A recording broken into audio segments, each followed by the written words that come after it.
Hello and welcome back to Crawtech Lab. I'm Chad. Today we're getting started on the competition build with Just Try It DIY. We're not going to do a full build from start to finish. This is basically just a chassis build so I can show you a setup tool that I think is beneficial. It's a rig jig, and I'll get to that here in a little bit, so stick with me. But I want to make sure that this is square.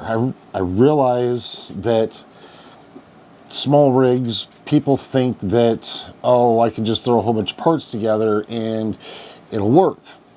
And it will. But there are certain aspects of it that I think if you build it the correct way, the right tools, make sure everything works smoothly, your experience is going to be better. You're going to have less problems. You're going to have less binding. It'll just work so much smoother if it's done the right way. And I'm going to show you my process, and hopefully it's something that you will get benefit from.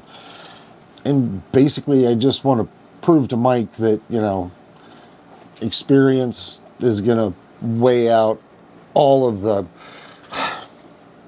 parts that he has accumulated for the last few years of him tinkering with cars. You know, he's got a stockpile, but if he's not using them correctly and he's not setting it up the right way, well, then it's going to be pretty easy to beat him. And I've got a lot of confidence that I'm going to destroy him. It's just, there's no two ways about it. He doesn't have a shot. I mean, listen to Gandalf. So let's go ahead and let's get started on this build. So basically what I've decided is we're going to use the Yep Spec chassis. It's a good chassis, great design. Between Venge RC and Trey 24 Yep, they've created a very unique, universal chassis that can be utilized in a lot of different ways. And we're going to use this as a 140 to 150, somewhere in there, millimeter chassis by the time we're done.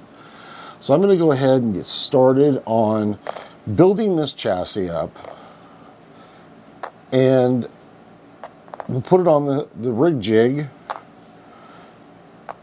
and I'll show you why I think it's important to use the right tools to make sure that your rig works well.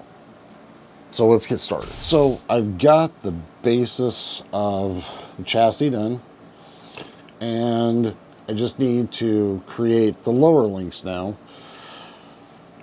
But that I'm going to use the rig jig to help me create that. I'm still going to mount the transmission and the axles. Okay, so we got the axles put on, and this is pretty much where we want it. I am going to put on a couple of body mounts for the magnets to hold it to the rig jig, and we'll get that out in just a second. So we're about ready to wrap this up and throw this on the rig jig, and I'll show you that. Okay. Now the rig jig is a 3D file that I got from Forlow Micro, and he's on Etsy. You do have to print this out, but the great thing about this is it's adjustable to whatever you want to make your rig into. So you can either start with this or start here and adjust this to fit. I'm going to do a little of both.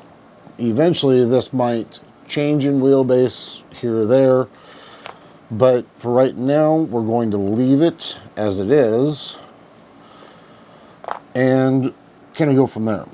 So basically what you get from Forlow Micro is the file. And when you do, it comes in a few different pieces to print out. You have your two bases that slide in and out, and I've put marker on here to tell me what the wheelbases are.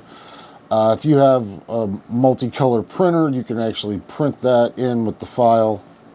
I didn't, but if you do, that's great. It is adjustable for height on the body or the chassis. It has two sets of axle stands. These are fixed in white. These are adjustable for width, and then you'll have to move these in and out to find center line. So if I did this right, this should be approximately 145 millimeters. So we'll check that. Actually, we're at 150, which works fine.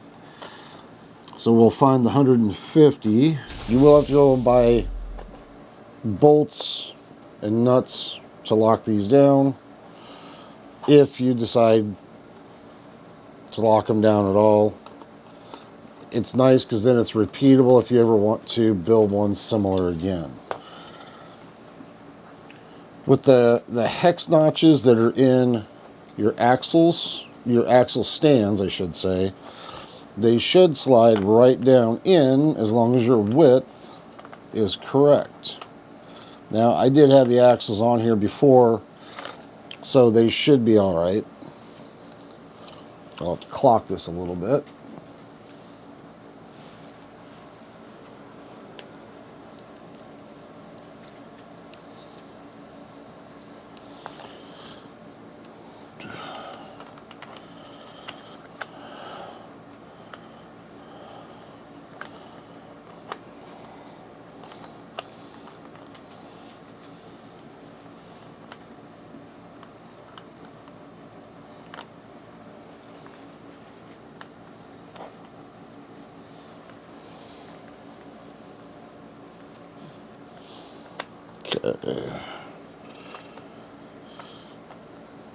It's a bit fiddly. You got to kind of work with it just to get it where you kind of want it.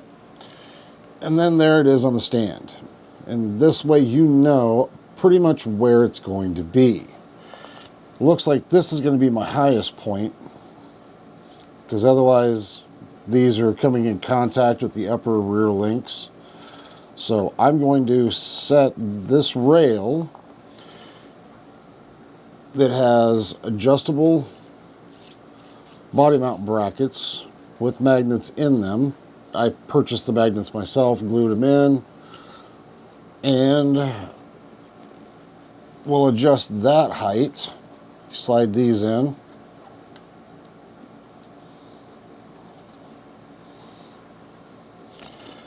And I'll adjust the height.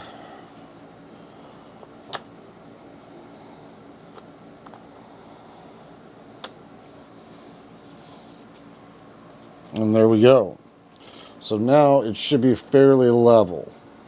That's just about where you want it. From here you can actually set your shocks, you can set your rear links like I'm going to do. I still have to set those, make a set for the rear, and I may even make a few other adjustments so that I can see where this chassis is going to line up. And I'm really liking the way that this is. Big thanks to 4Low Micro for the program or the file, and it's going to be a huge step forward in building this. I can already tell that I probably want to bring my lower links up front toward the center of the chassis, probably forward and down just a little bit so that I get my angle right back here. The front, I'm probably going to want to move these links toward the center. The front upper links, probably move those up a little bit to angle so the output shaft is pointed up more toward the transmission. I want to try and make everything have just all the right angles. And again, this gives you a really good idea of where everything is going to lay. So that, if you don't have one of these, I highly recommend finding one of the programs or finding someone who has made one and will make one for you.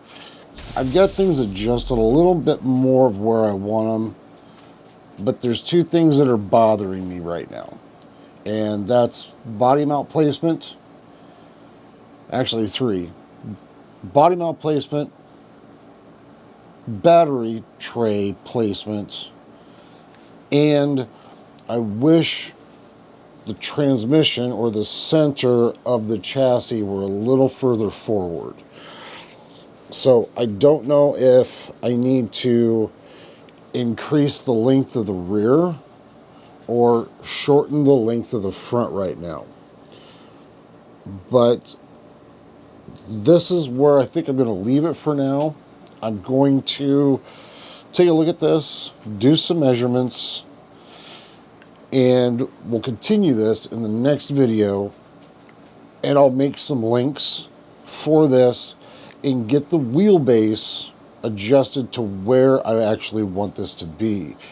Because right now, this isn't really where I want it.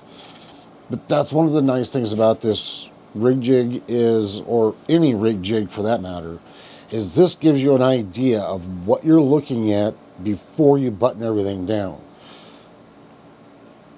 If you're unsure of what links or length of links you need, this is definitely a must so that you can see where you need to make adjustments in your chassis.